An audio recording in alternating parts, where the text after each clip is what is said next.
Assalamualaikum warahmatullahi wabarakatuh. Sedulur sedaya rahimakumullah. Semoga kita semuanya, sedulur sedaya, selalu diberikan kesehatan zahiran wa batinan, diberikan kemudahan rizki oleh Allah, dicukupkan kuotanya sehingga bisa bersama-sama mengaji di channel ini, dan semoga memberikan berkah kepada kita semuanya. Allahumma amin. Sedulur sedaya rahimakumullah, pada kesempatan ini saya mau sedikit bercerita, berkisah tentang salah satu sahabat Nabi yang beliau dalam riwayat Ibnu Hibban di kitab At-Thiqat, beliau salah satu sahabat yang meninggal paling terakhir. Bahkan nama-nama beliau sering disebut dalam isnad-isnad hadis, yang dimana hadis diriwayatkan oleh sahabat Anas bin Malik. Di situ ada bagian perawinya, yaitu satu sahabat ini. Siapakah beliau? Beliau adalah sahabat Abu Kilabah Al-Jarmi. Kisahnya sungguh fenomenal, karena beliau termasuk sahabat yang cukup dekat juga dengan Rasulullah Muhammad SAW. Beliau adalah sahabat yang terakhir meninggal dunia. Sahabat yang terakhir meninggal dunia. Dalam kitab At-Thiqat, Ibnu Hibban menceritakan bahwa pada suatu saat ada seorang tabi'in yang bernama Abdullah bin Muhammad. Abdullah bin Muhammad ini dia suka melalang buana atau apa ya, traveling. Cuma travelingnya Abdullah bin Muhammad ini, dia suka travelingnya itu suka jalan kaki, ya, jalan kaki. Mungkin sedulur sedaya yang dulu pernah di pesantren, ada yang pernah jalan kaki dari rumah ke pesantrennya, bisa komen di bawah. Atau ada yang pernah ngepit ontel, naik sepeda ontel dari rumah, dari Jogja sampai ke Kediri, bisa komen di bawah. Ada satu sahabat saya yang pernah menemani saya ngepit ontel dari Jogja sampai ke Kediri. Ayo komen mas.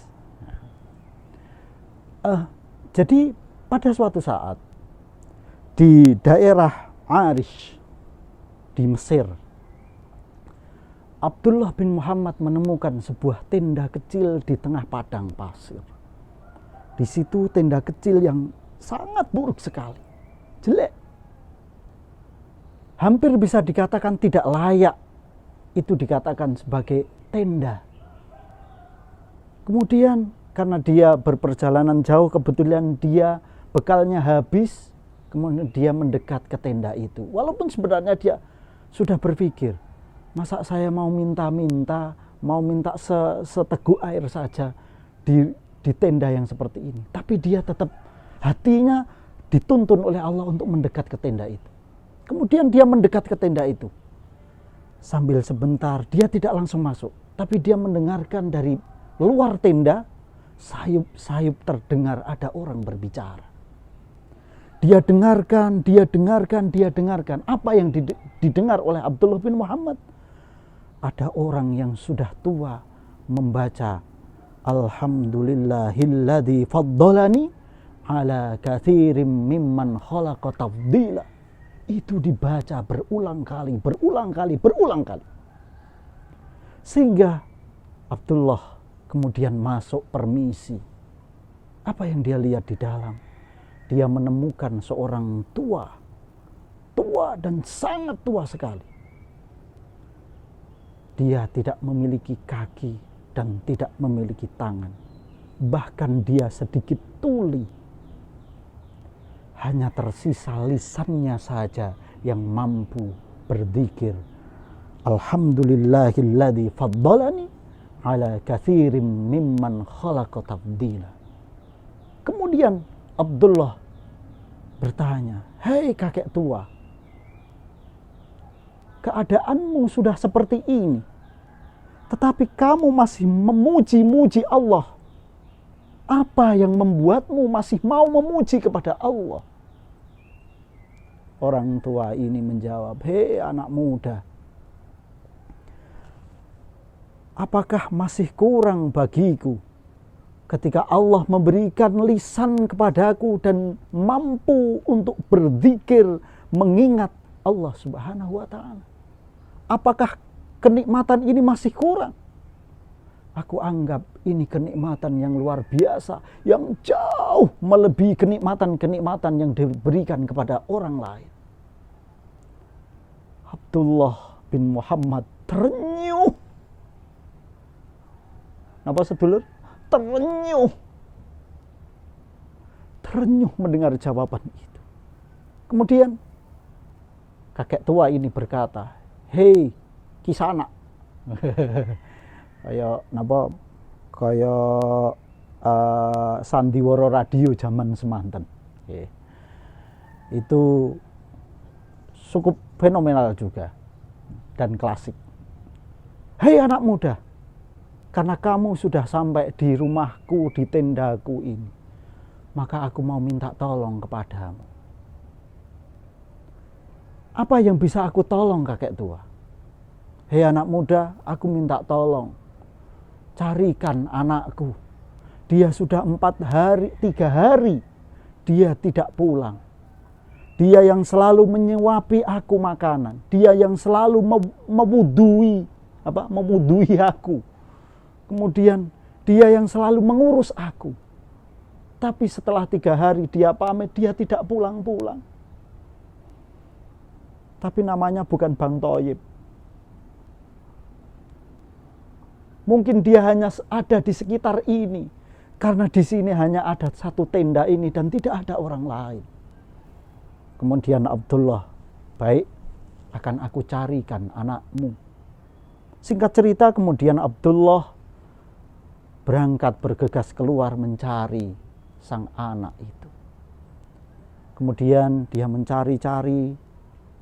Setelah dia cari muter gitu, dia menemukan gerombolan serigala sedang mencabik-cabik daging dan tulang manusia. Itulah si anak yang dicari oleh si kakek tua tadi. Sedulur sedaya rahimakumullah. Kemudian Abdullah kembali lagi ke tenda sambil berpikir, ya Allah, bagaimana saya harus menyampaikan berita ini kepada si kakek tua. Akhiripun setelah masuk, Assalamualaikum. Dijawab oleh kakek, Waalaikumsalam. Apakah engkau anak muda yang tadi ke rumahku? Betul, kakek. Kemudian Abdullah bertanya, hei kakek, apakah kamu pernah mendengar cerita dan kisah Nabi Ayub? Si kakek menjawab, pernah, dan aku tahu cerita itu. Apakah kamu tahu bahwa Nabi Ayub diberikan ujian yang luar biasa oleh Allah? Hartanya hilang, bahkan anak-anaknya semua meninggal. Dia dikucilkan.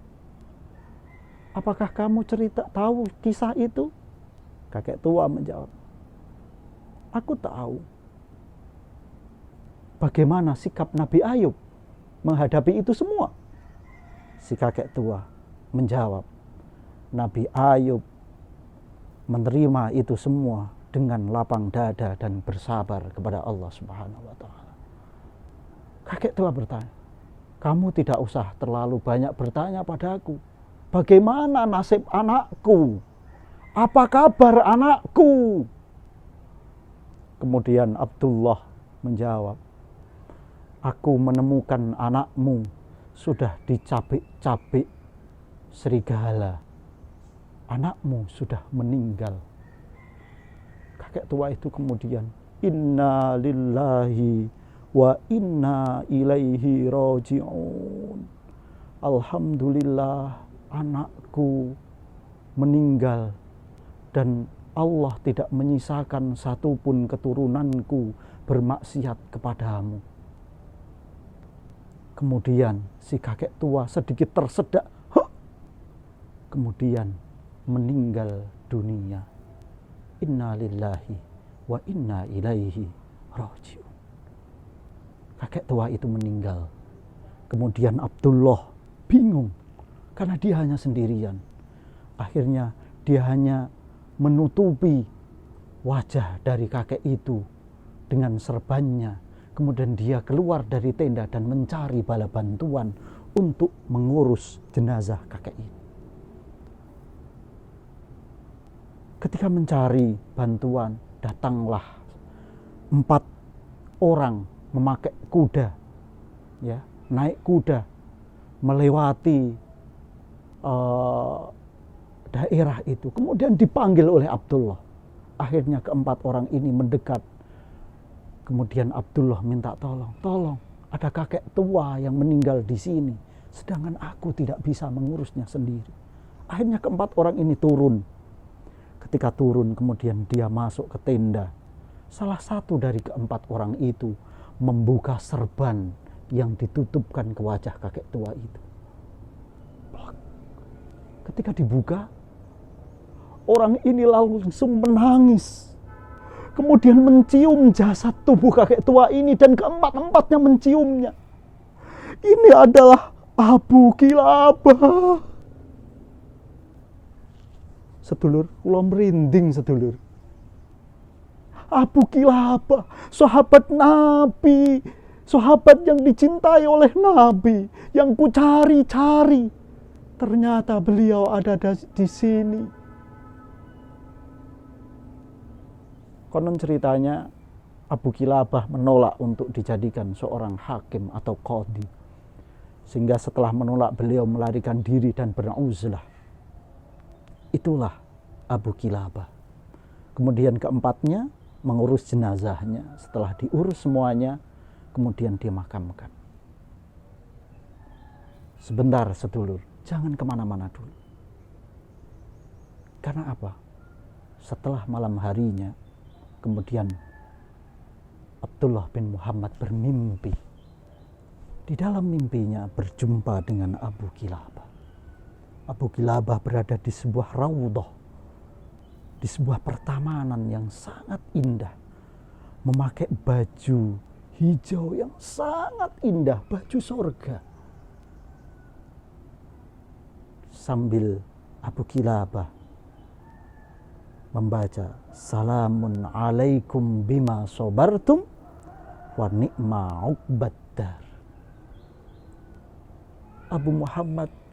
Abdullah bin Muhammad bertanya, apakah engkau kakek tua yang tadi malam itu, yang kemarin aku jumpai?